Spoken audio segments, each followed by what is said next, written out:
This week in news surrounding Israel, the land shall not be sold permanently, for the land is mine. Stay tuned, friends, for all the details.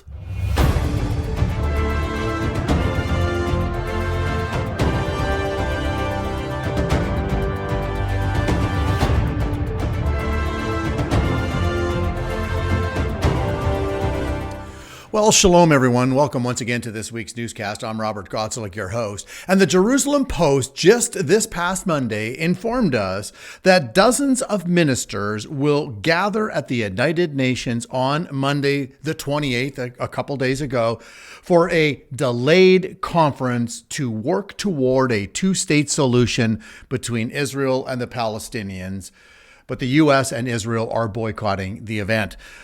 They went on to inform us that the 193-member UN General Assembly decided in September last year that such a conference would be held in 2025. Hosted by France and Saudi Arabia, the conference was postponed in June after Israel attacked Iran.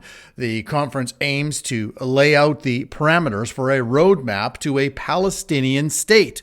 French Foreign Minister Jean-Noël Barrot also said in an interview published on Sunday, the 27th, that he will also use the conference this week to push other countries to join France in recognizing a Palestinian state. France intends to recognize a Palestinian state in September at the annual gathering of world leaders at the United Nations General Assembly. Seriously? Friends, France is on a direct collision course with the God of this universe, the God of Israel. Similarly, Canada is moving in the same direction under the leadership of Mark Carney, who has once again reaffirmed his party's commitment to this disastrous path forward. This is what he said. He said that Canada supports a two-state solution which guarantees peace and security for Israelis and Palestinians. Canada will work intensively in all fora to further that end, including through the participation of the Minister of Foreign Affairs at the UN high-level conference on a two-state solution in New York next week. That's what just took place last Monday, just a couple days ago. And you can see a portion here of Canada's position, reiterating what Mr. Carney said here. Look at Canada's position here on the two-state solution at the UN, again, just a couple days ago. Have a look. Excellencies, delegates, distinguished guests, I would like to begin by thanking France and the Kingdom of Saudi Arabia for bringing us together at this critical moment. Painful realities that continue to tear at the fabric of the region. Escalating violence, devastating civilian casualties, hostages still in captivity, a deepening humanitarian crisis in Gaza, relentless settlement expansion in the West Bank, and the continued threat of terrorism. All of this making the prospects for peace feel more distant. Canada believes a two-state solution remains the only viable path to lasting peace for both Palestinians and Israelis. At the plenary session this afternoon, I will have more to say about Canada's position. We are here today because this moment demands political courage and resolve, and we must stand together and choose a different path, one that leads toward a sustainable and a just solution. And political agreements alone are not enough. We must also address the narratives shaping identity, perception, and legitimacy, as these lie at the heart of the conflict. As G7 president, Canada is engaging closely with regional partners, and the message is clear. The region must be defined by peace, by stability, and by dignity for all. Guided by this understanding, Canada, alongside Qatar and Mexico, is co-leading this Narrative for Peace working group, aimed at building an inclusive framework grounded in dignity and coexistence. Peace is not only about borders and agreements. It is also about shared stories and understanding that humanize all sides and foster trust. Canada is committed to initiatives that amplify voices of peace, promote understanding, and reject division.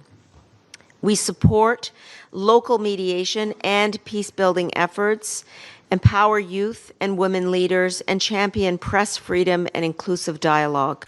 Peace, peace, peace. I'll tell you what, they all need to do their homework. All the world leaders calling Israel to make peace with Palestinians. Because how in the world can you make peace with people who wish you dead and teach their children to hate and kill Jewish people and to hate Israel? How do you make peace with people that wish that? Truth is you don't. And the truth also is that Israel has bent over backwards to make peace with many attempts to offer land for peace. And how does that work out? It never works. It never works. Again, the Gaza Strip being handed lock, stock, and barrel to the Palestinians in 2005 should be the test run for how a two-state solution would work. And what was the result? We know, disastrous. Disastrous, as Hamas was hell-bent on destroying Israel. And again, as I've said many times on this newscast, the majority of the Palestinians still support what Hamas did on October 7th, 2023.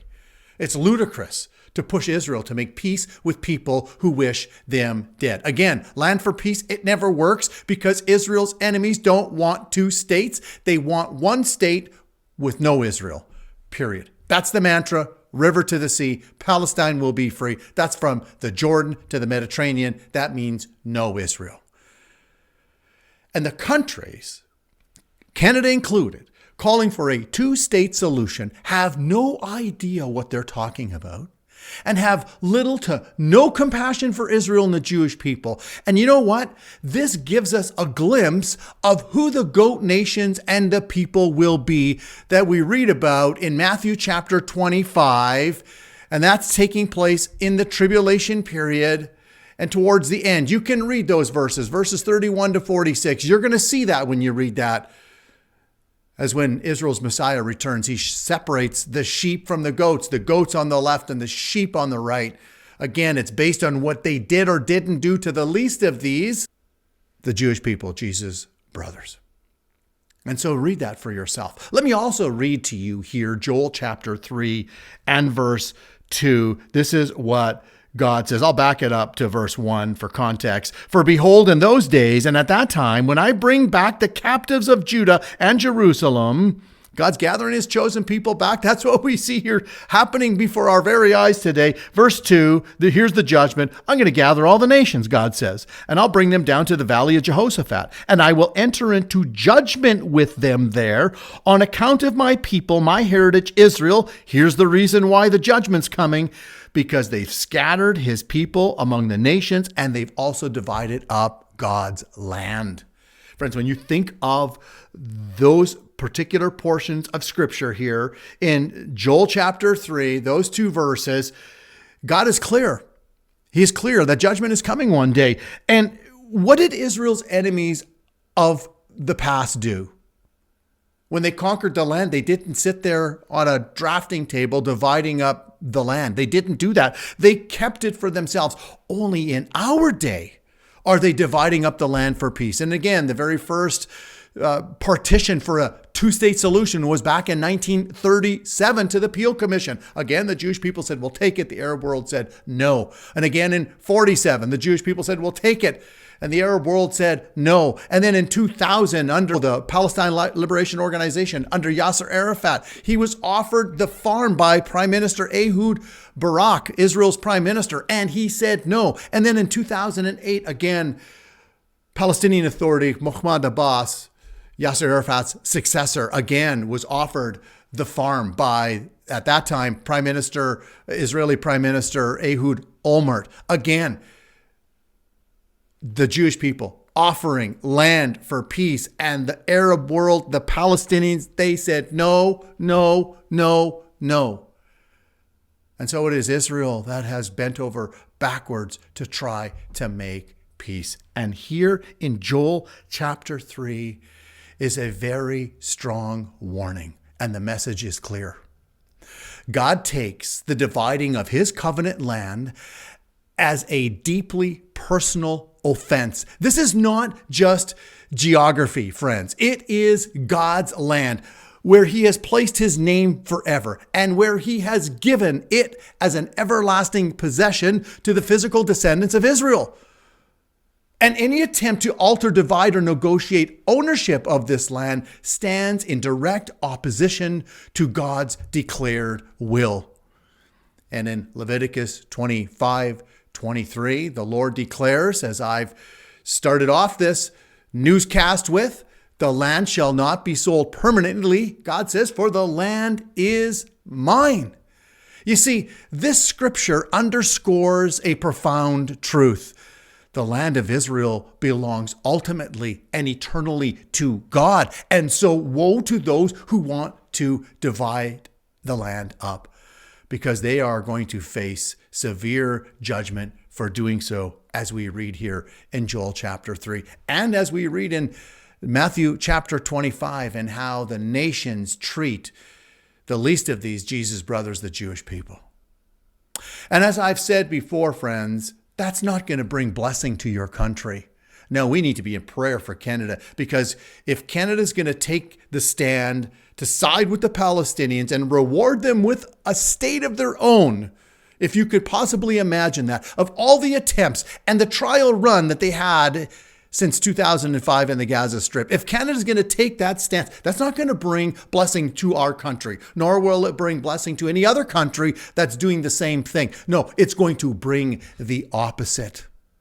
And therefore, you and I that are caught in the crosshairs and have to live through this, we need to do as the psalmist writes, and we need to do it urgently, fervently, and directing it to the God of Israel. And we need to be praying, as the psalmist writes in Psalm 122, verse 6. Pray.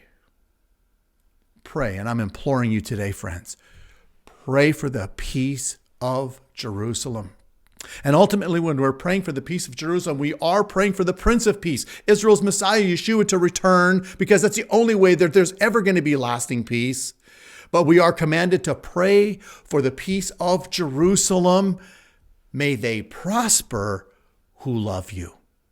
Again, when we align our thinking with God's thinking, friends, that's how you bring peace and prosperity to your country. But the world is going in an opposite direction. And that's not going to bring peace. No, that's going to bring destruction. And we see that happening and unfolding in the time of Jacob's trouble, in the tribulation period, as it may start off in peace, but it will end in disaster.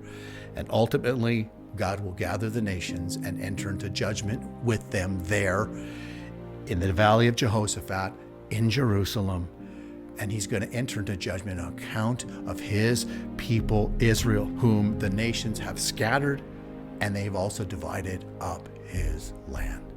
Whoa.